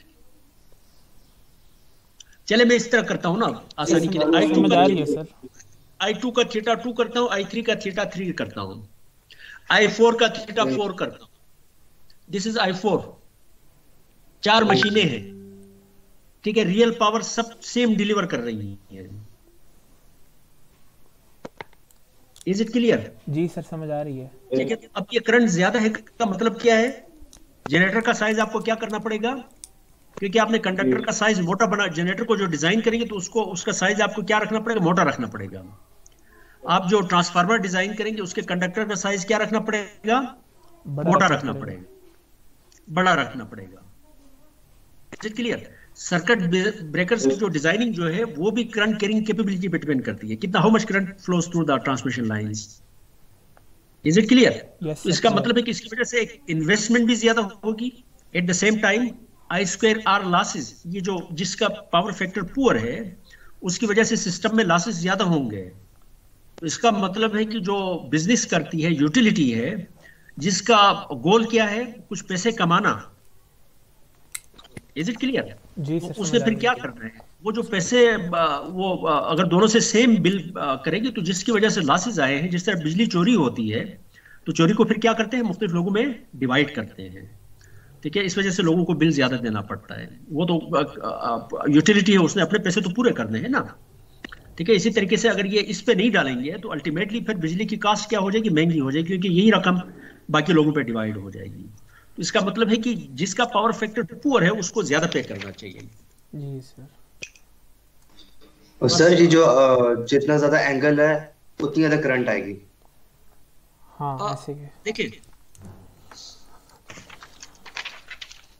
ये जो है, ये हमारे पास V है ना, नजर आ रहा है? कल से किसी यस सर। ये हमारे पास V है। रियल पावर का मतलब क्या है? V into I1, real power same है, तो ये रियल पावर अगर सेम रखेंगे तो यहाँ पे एक I1 के साथ ऊपर एक परपेंडिकुलर यहाँ पे ड्रा करें, अगर पावर फैक्टर फेज एंगल जितने ज्यादा लेग करेगी तो ये करंट इसी के ऊपर रहेगी, क्योंकि I3 into cause of theta 3, वो फिर I3 into cause of theta 3 किसके बराबर होगा? I1 के बराबर होगा। I4 into cause of theta 4 किसके बराबर होगा? I1 के बराबर होगा। क्योंकि आपकी जो पावर है वो किसके बराबर है? रियल पावर सबकी सेम है। इसका मतलब है I1 into V plus I2 into V into I2 into cos of theta. Cause of theta it is always less than 1। जितना थीटा कम होगा, जितना थीटा ज्यादा होगा, इसका मतलब ये फैक्टर क्या होगा? कम होगा। कॉज ऑफ थीटा फैक्टर कम होगा, तो इसका मतलब ये है कि सेम रियल पावर के लिए फिर I2 की वैल्यू क्या होगी? ज्यादा रखनी पड़ेगी ना। अगर एक चीज कम करनी पड़ेगी, रियल पावर तो सेम है, तो इसका मतलब है कि थीटा अगर आप बढ़ाते चले जाएंगे, अगर कोई मशीन है जिसका थीटा वो ज्यादा लेग कर रही है, तो इसका सेम रियल पावर के लिए I2 फिर उसकी ज्यादा होगी, क्योंकि ये रियल पावर दोनों की सेम है, कांस्टेंट है। एक्सक्यूज मी यस सर, समझ आ गया। Excuse me sir. जी बेटा। सर आज के लिए काफ़ी है, नमाज का वक्त हो गया, तो बाकी कल कर लेंगे। टाइम क्या अभी? बस दो तीन पॉइंट से मैं खत्म कर देता हूँ। जी सर, सही आप कर लेंगे। मेरे ख्याल में 4-5 मिनट से ज्यादा मैं नहीं लूंगा, ठीक है। सो यहाँ पे फिर एग्जांपल दी है effect of power factor of two factories. यहाँ पे भी उसी तरह के एग्जांपल बुक में ये मैंने सारी चीजें एक्सप्लेन की हैं।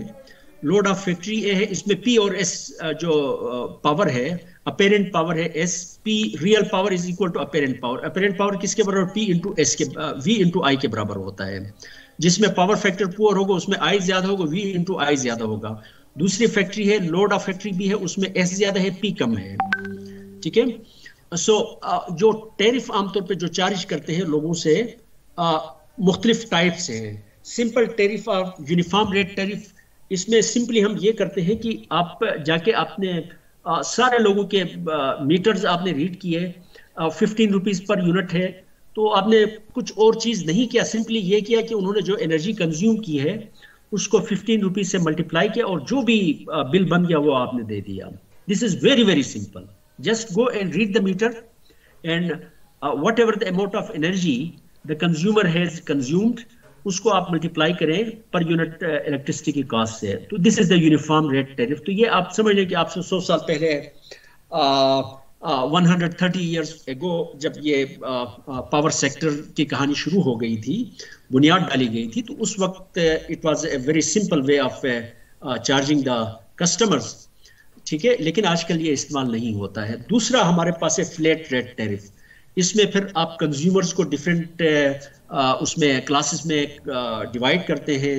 किसी का पावर फैक्टर पुअर है तो उसको ज़्यादा power factor, load factor poor है या अच्छा है, डाइवर्सिटी फैक्टर उनका क्या है, ठीक है। तो उसके लिहाज से फिर कंज्यूमर्स को आप चार्ज करते हैं डिफरेंट। बेसिकली कंज्यूमर्स को आप डिफरेंट क्लासेस में कन्वर्ट करते हैं, तो हर क्लास को आप डिफरेंट चार्ज करते हैं। फिर एक ब्लॉक रेट टैरिफ है और उसमें हम ये करते हैं कि अगर आपने 100 यूनिट्स आपने कंज्यूम की, 200 अगर उससे एक्सीड कर गए तो जनरली प्रोग्रेसिवली रिड्यूस्ड रेट्स आप कम करते हैं, लेकिन पाकिस्तान में बढ़ाते हैं, ठीक है। अगर 500, जिनके पास बहुत ज़्यादा एनर्जी है वो तो of course they will encourage कि ज़्यादा से ज़्यादा लोग एनर्जी को इस्तेमाल करें ताकि कंपनी जो है जो इलेक्ट्रिसिटी सप्लाई करती है उसकी रेवेन्यू बढ़े। लेकिन जिनका ऑफ कोर्स जो हमारे कंट्री से जहाँ पे एनर्जी बहुत कम है, इलेक्ट्रिकल एनर्जी, वो हमेशा कोशिश करेंगे, लोगों को डिस्करेज करेंगे वो कम से कम एनर्जी इस्तेमाल करें। फिर 2 पार्ट टैरिफ है, जैसे कि मैंने आपको बताया कि मैक्सिमम डिमांड की भी हमने बात की थी प्रीवियसली। तो ये सिंपल है। इसमें सिंपल आप एनर्जी मीटर को रीड करते हैं, मीटर के बेस पे फिर आप डिसाइड करते हैं कि आपने कितने यूनिट्स पे आपने कॉस्ट बढ़ानी है, कम करनी है या ज़्यादा करनी है। लेकिन 2 पार्ट टैरिफ में फिर आप मैक्सिमम डिमांड भी देखते हैं। एक पार्ट होगा जो मीटर से आपने एनर्जी उसने कंज्यूम की उसके बेस पे, और एक पार्ट होगा उसके डिमांड के बेस पे, कंज्यूमर की डिमांड पे। फिर मैक्सिमम डिमांड टैरिफ है, ठीक है, यही 2 पार्ट टैरिफ है। फिर पावर फैक्टर टैरिफ है, उसमें फिर KVA मैक्सिमम डिमांड भी आप देखते हैं। अगर मैक्सिमम डिमांड किसी कंज्यूमर की ज्यादा है, KVA रेटिंग ज्यादा है, तो इसका मतलब उसका पावर फैक्टर पुअर है, उससे आप ज्यादा चार्ज करते हैं। जिसकी कम है, एनर्जी मीटर के अलावा KVA को भी रीड करते हैं, ठीक है। जनरली जो है हमारे पास 3 पार्ट टैरिफ है। जब लोगों से आप चार्ज करते हैं तो उसमें उसके 3 पार्ट्स होते हैं। पहला पार्ट है A, यहाँ पे देखिए total charge is equal to A plus B into kilowatt multiplied by C into kilowatt hour. Excuse me sir, A, जी बेटा। सर आपने स्लाइड शेयर नहीं की हुई, आपका फेस नज़र आ रहा है। जी सर। अच्छा, तो ये आप लोगों ने बताया नहीं ना, अभी मैं करता हूँ। बस ये आखिरी स्लाइड है, इसके बाद मैं खत्म करता हूँ। तो सबसे जो इम्पोर्टेंट हो गई, शेयर हो गई बेटा? सर नहीं, नजर तो नहीं आ रही अभी तक नहीं हुई। एक मिनट।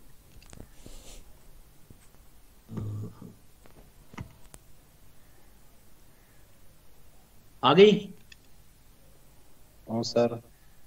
नहीं नजर आ रही थी यार? जी। अच्छा, वो उसमें जाकर और स्क्रीन 1 शेयर करूंगा ना, जी उसमें करूंगा, ठीक है। हाँ, तो ये देखें यहाँ पे अब नजर आ रही है आप लोगों को? ये यस है, सर। ठीक है। तो Yes, sir. ये कहाँ चली गई? अब नजर आ रही है? जी सर। ओके, तो ये बाकी चीजें हैं, किताब में भी बड़ी तफसील से ये चीजें गिवन है। तो 3 पार्ट टैरिफ इज जो है ये इसके 3 पार्ट्स हैं। एक है यहाँ पे देखें टोटल चार्ज जो कस्टमर से करेंगे, कंज्यूमर से करेंगे, A plus B into kilowatt multiplied by C into kilowatt hour. A कहाँ से आएगा? ए फिक्स्ड कास्ट है, यानी हर कंज्यूमर के ऊपर आपने डाल दिया वो जो इंटरेस्ट है, डिप्रिसिएशन है, कॉस्ट ऑफ प्लांट है, उसके जो मैनेजरियल कास्ट है, एम्प्लॉइज की सैलरीज है, ठीक है, प्रॉफिट्स है, डिविडेंड्स टू स्टेक होल्डर्स है, तो वो सारी की सारी उसका एक फ्रैक्शन जो है वो सारे कंज्यूमर्स पे डालते हैं आप। ये ए है, ये आपने पे करना है। अगर आप इलेक्ट्रिसिटी को कंज्यूम करें ना करें, ये आपने पे करना है, ठीक है। और उसके बाद एक और पार्ट है किलोवाट। ये जो है आपने बी जो है, B is A is rupees हो गया, और बी जो है ये किलोवाट, यहाँ जो किलोवाट लिखा हुआ है बेसिकली ये मैक्सिमम डिमांड है, यानी किलोवाट में मैक्सिमम डिमांड कितनी थी, और उसको आप बी से मल्टीप्लाई करें। B is rupees per kilowatt demand, यानी अगर किसी कंज्यूमर की डिमांड अगर हम बी जो है वो 10 रुपीज पर किलोवाट है, अगर कंज्यूमर की डिमांड 10 है तो आप बी को आप 10 के साथ मल्टीप्लाई करेंगे, वहां से फिर जितनी किसी कंज्यूमर की डिमांड ज्यादा होगी तो इसका मतलब है कि वो ज्यादा पे करेगा ये टोटल चार्जेस में। और then we have C multiplied by kilowatt hour. ये किलोवाट आवर में basically these are the units that आप मीटर को रीड करते हैं, एनर्जी मीटर को आपने रीड किया और उसको फिर सी के साथ मल्टीप्लाई करते हैं। और सी क्या चीज है? रुपीज पर किलोवाट आवर, ठीक है। रुपीज पर किलोवाट आवर को टोटल नंबर ऑफ यूनिट्स के साथ मल्टीप्लाई करते हैं। किलोवाट आवर यहाँ पे लिखा हुआ, ये कोई यूनिट्स नहीं है, इसका मतलब ये है कि total number of kilowatt hour में जो यूनिट्स आपने कंज्यूम की है। यहाँ पे जो किलोवाट की बात की है ये मैक्सिमम डिमांड है। अगर 10 है तो ये किलोवाट के डब्ल्यू लिखा, यहाँ पे हम 10 लिखेंगे। अगर किसी कंज्यूमर की मैक्सिमम डिमांड 10 है तो किलोवाट की जगह 10 लिखेंगे। अगर किसी कंज्यूमर की मैक्सिमम डिमांड 20 है तो किलोवाट की जगह 20 लिखेंगे। इसी तरीके से C multiplied by kilowatt our. Kilowatt hour अगर किसी की 10 यूनिट्स कंज्यूम करेंगे तो किलोवाट आवर को 10 लिखेंगे। 100 यूनिट्स कंज्यूम किए तो किलोवाट आवर को हम 100 लिखेंगे। सो ये 3 जो है इसको हम कहते हैं 3 पार्ट टैरिफ। फिक्स्ड चार्ज है, ए है, फिर सेमी फिक्स्ड चार्ज है, और फिर running charge. Running charge basically ये एनर्जी कॉस्ट है, ठीक है, जो कि आपके मीटर को आके रीड करेंगे। ये जो किलोवाट में जो डिमांड है इसके मुख्तलिफ तरीके, जैसा कि मैंने आपको बताया कि समटाइम्स वी इंस्टॉल, कोई फैक्ट्री है तो उसमें हम इंस्टॉल करते हैं डिमांड मीटर, तो वो फिर हमें बताता है इसकी मैक्सिमम डिमांड कितनी थी। और समटाइम्स भी गेस लगाते हैं, कोई डोमेस्टिक कंज्यूमर है तो उसमें फिर हम कहते हैं कि चले ये जो डोमेस्टिक कंज्यूमर्स हैं इनकी मैक्सिमम डिमांड रफली 5 किलोवाट है। तो यहाँ पे फिर एक्चुअल डिमांड को रीड करने के बजाय, मीटर लगाने के बजाय, जिसकी जाहिर है अपनी एक कास्ट होगी, उसकी जगह हम गेस वर्क से काम लेते हैं। हम एस्टिमेट करते हैं कि जो कंज्यूमर्स हैं उनकी डिमांड जो है 5 किलोवाट, डोमेस्टिक कंज्यूमर्स हैं उनकी मैक्सिमम डिमांड 5 किलोवाट हो सकती है। उसको आप यहाँ रखते हैं। ए, बी और सी ये फैक्टर्स हैं, कन्वर्शन फैक्टर्स हैं, ठीक है। ए की यूनिट्स होंगी रुपीज होंगी, बी की यूनिट्स होंगी rupees per kilowatt, B rupees per kilowatt, और सी की यूनिट्स होंगी C rupees per kilowatt hour. So this is enough for today. Sir ये 2 जगहों पर किलोवाट है और एक जगह पर किलोवाट आवर है, तो ये क्या रीजन है? एक में पावर, एक में एनर्जी ले रहे हैं। हाँ, तो एनर्जी तो आप रीड करेंगे ना, कहाँ से रीड करेंगे? मीटर से। मीटर से रीड मीटर एनर्जी, ये किलोवाट आवर ये एनर्जी है, जी और सर, ये हाँ जी। किलोवाट क्या चीज है, ये डिमांड पावर है, है। Maximum demand. एक फैक्ट्री जिस तरह पीछे हमने एग्जांपल दी थी ना, जी सर जी, 2 फैक्ट्रीज की मैक्सिमम एग्जांपल। डिमांड अगर ज्यादा है, जिसकी मैक्सिमम डिमांड ज्यादा है, कि एक फैक्ट्री है इसकी मैक्सिमम डिमांड बहुत कम है, जिसकी ज्यादा है उसको ज्यादा पे करना चाहिए। जी सर। ठीक है, तो ये किलोवाट लिखा हुआ, ये बेसिकली मैक्सिमम डिमांड है। किसी की मैक्सिमम डिमांड है उसको ज्यादा पे करना पड़ेगा, किसी की मैक्सिमम डिमांड कम है वो कम पे करेगा। ठीक है, और ये जो सी के साथ जो फैक्टर मल्टीप्लाई किया किलोवाट आवर, ये बेसिकली एनर्जी जो उन्होंने कंज्यूम किया है। बात समझ गए ना? सर ये तो लेकिन एवरेज, अगर एनुअल एवरेज एनर्जी होगी जो पूरे साल में उसने कंज्यूम की है। नहीं, एनर्जी को तो आपके मीटर पे आके रीड करते हैं ना, महीने के आखिर में आया, मीटर सही की सही रीडिंग सही। देखी, पिछले महीने मतलब मीटर की रीडिंग 10,000 थी, अगले महीने आके देखा तो मीटर की रीडिंग चेंज होगी 11,000 हो गई। तो इसका मतलब है आपने कितनी यूनिट्स एनर्जी कंज्यूम की है, 1,000 यूनिट्स कंज्यूम किए हैं। 1,000 को आप सी मल्टीप्लाइड बाई 1,000 करेंगे, C is a factor, conversion factor है। Is it clear? सही। उसको सी के साथ मल्टीप्लाई करेंगे तो एनर्जी की कॉस्ट आ जाएगी।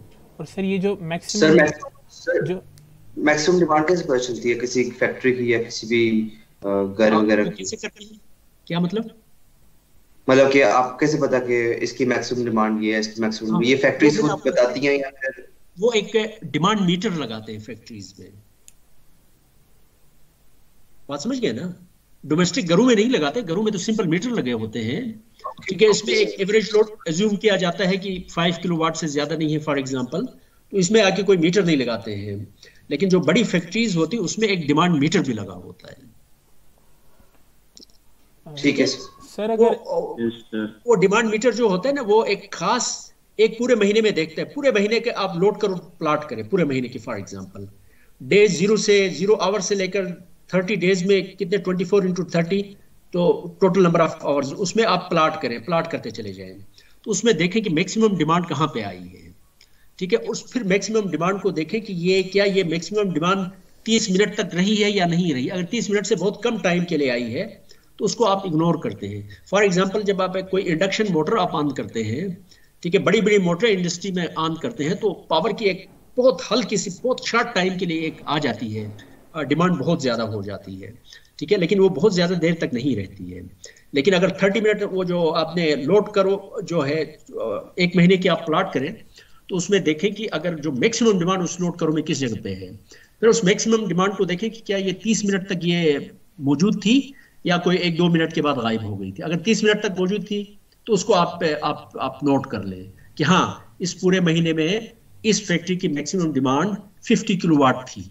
Did you get my point? जी ठीक है, तो आपका जो डिमांड मीटर है, बेसिकली आप ये समझ लें कि डिमांड मीटर इस चीज को देखता है, लोड कर को देखता है, इसको इस तरीके से समझ लें, लोड कर को देखता है, और जहां पे मैक्सिमम डिमांड है अगर 30 मिनट से ज्यादा तक रही या 10 मिनट से ज्यादा, जो भी आपने प्रोग्रामिंग की है उसकी, अगर उससे ज्यादा रही है तो उसको फिर अपने पास नोट करता है। एक महीने के बाद फिर बताएगा कि इस फैक्ट्री में जो मैक्सिमम डिमांड थी वो जो है ना, वो इतनी आई थी। तो यहाँ पे फिर आप मैक्सिमम डिमांड को आप यहाँ पे पुट करेंगे और उसके साथ फिर बी को आप मल्टीप्लाई करेंगे, तो वहां से जो डिमांड, जिसकी जो ज्यादा डिमांड होगी जिस फैक्ट्री की, वो फिर ज्यादा पे करेगा, जिसकी डिमांड कम आएगी मैक्सिमम डिमांड, वो फिर कम पे करेगी। सर ये जो मैक्सिमम डिमांड होती है, ये इसी के हिसाब से पैसे होते हैं या मैक्सिमम डिमांड को फिर मल्टीप्लाई करते हैं टाइम से भी, कि जितने ज़्यादा टाइम के लिए मैक्सिमम डिमांड होगी उतना ज़्यादा पैसा होगा?